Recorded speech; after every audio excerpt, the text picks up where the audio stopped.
Today Emma, was supposed to become Mrs. Jackson. Today, the fairy tale of my life was supposed to reach its happy ending, tying me in marriage to the most wonderful, caring and loving man in the world, Jack. Our story was indeed like one read to children at night.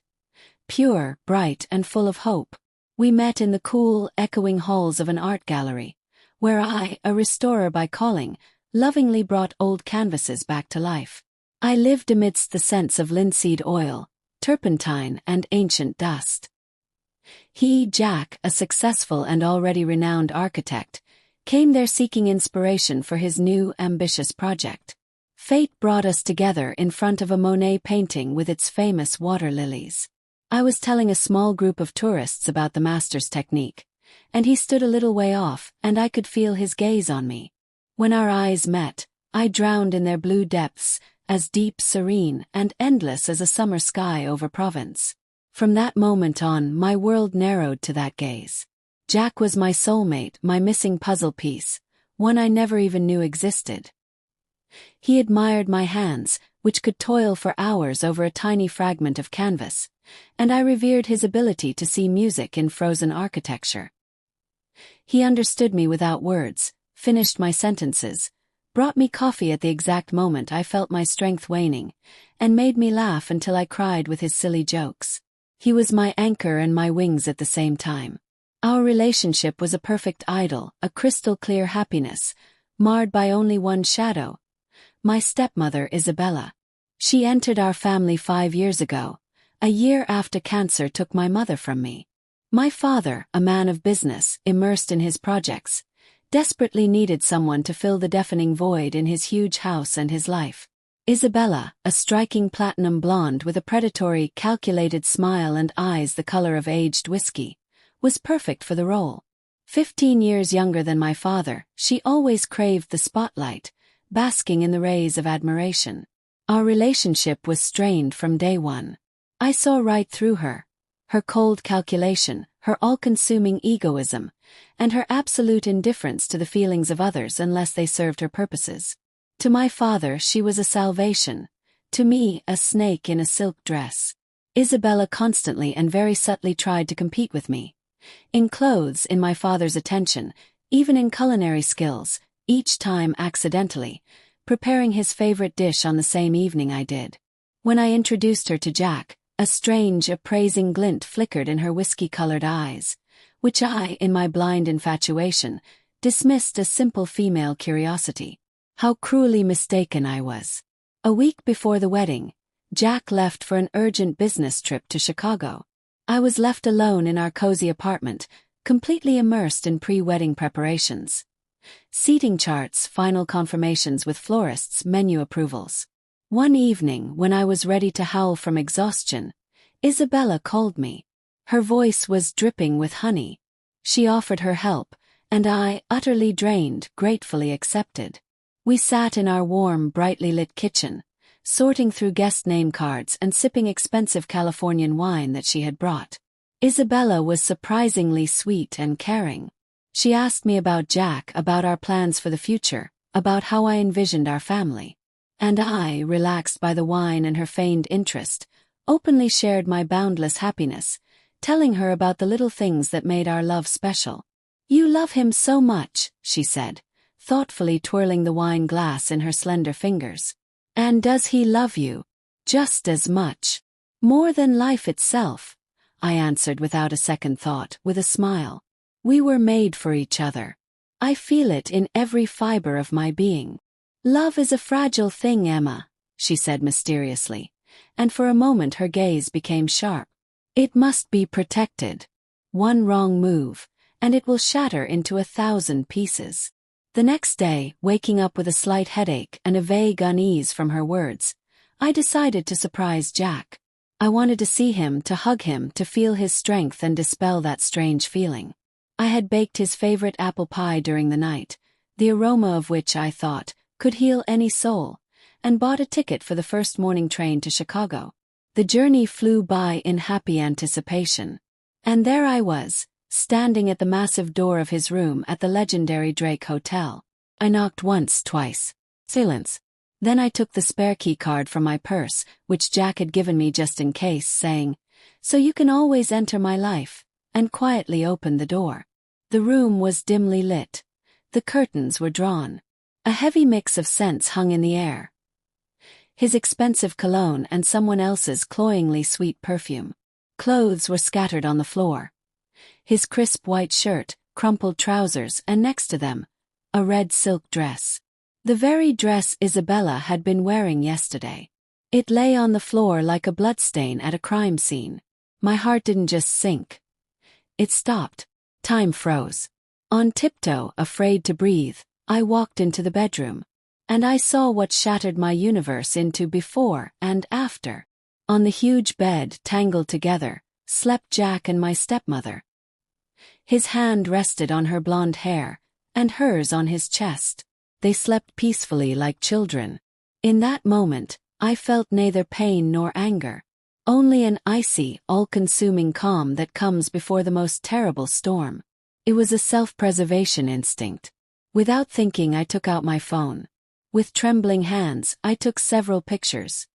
Clear, irrefutable. Each click of the shutter was like a hammer blow on a nail being driven into the coffin of my love. I didn't wake them. I silently left the room, went down to the luxurious lobby, and got into the first taxi I saw. The whole way to the station, I stared out the window at the passing lights of a strange city and thought about how my life, as I knew it, was over.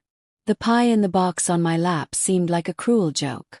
Returning home, I locked myself in my room. The pain hit me like an avalanche. I cried all night until I was completely empty, my eyes dry and swollen.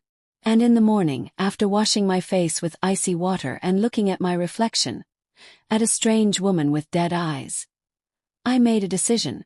I would not cancel the wedding. I would not give them the satisfaction of thinking they had broken me. I would play my part to the end. And then, at the most solemn moment, when they were sure of their triumph, I would deliver a devastating blow. The next few days turned into a theater of the absurd. I was the model bride. I smiled, chattered about our upcoming honeymoon in the Maldives, and pretended to be ecstatic with happiness. Jack returned from his business trip, radiant and rested. He kissed me, spoke of his boundless love, and gave me gifts. Looking into his deceitful blue eyes, I felt everything inside me clench with icy disgust. Every kiss from him was like the touch of a red-hot iron. Isabella also played her part flawlessly. She helped me with the final preparations, gave hypocritical advice, and sighed sympathetically when I complained about pre-wedding jitters. She even threw me a bridal shower, where she gave a touching speech about how happy she was for me and how lucky she was to have such a wonderful stepdaughter.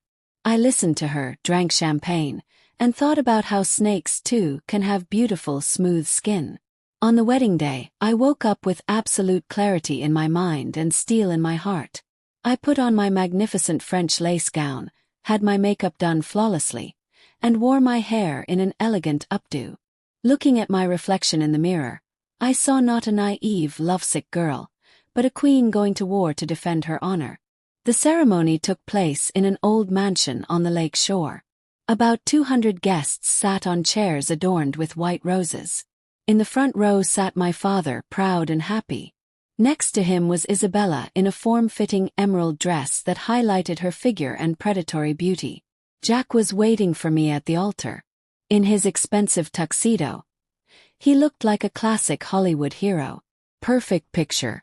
I walked down the aisle on my father's arm, and all eyes were on me. I smiled, but my smile was a mask. When I reached Jack, he took my cold hand and whispered, "You are beautiful, my love. You are absolutely glowing." "You too, darling," I replied, looking directly into his eyes and seeing only my own reflection. The officiant began his speech. He spoke of love, of fidelity, of the sanctity of marriage. Every word echoed in my head with bitter irony.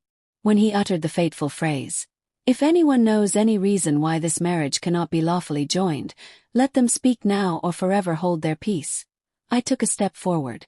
My voice rang out loud and clear in the ensuing silence. "I do." The hall froze. The music stopped.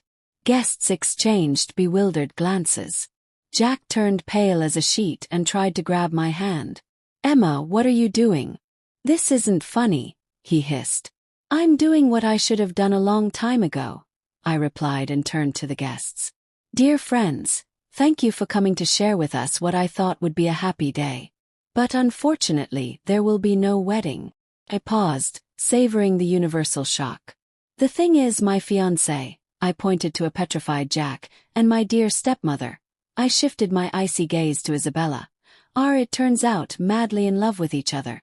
And they prefer to express their love not just with words, but in hotel rooms in Chicago." I took a flash drive from my small purse and handed it to my friend, the DJ, whom I had briefed in advance. "Be a dear and play this. It's the soundtrack to our love."